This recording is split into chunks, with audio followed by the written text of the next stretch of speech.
Hello, my name is Rainer Hanekamp. This is NG News with the latest updates from the Angular community in 100 seconds every week.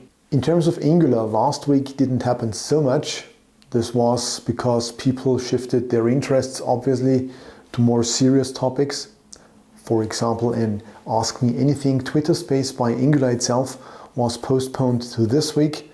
Let's see if it will happen. A roundtable discussion took place about the results of the State of JavaScript survey, where Angular didn't end very well. The main takeaway was that trendy frameworks always place higher in terms of interest or satisfaction, but you should always take into consideration the usage as well. And there, Angular landed on place number 2. Minko Getchev, a member of the Angular core team, posted a list of all the resources he created for Angular performance topics throughout the years. This is quite a lot, so be sure to check them out. Netanel Basar published an article where he showed the usage of web components in multiple frameworks.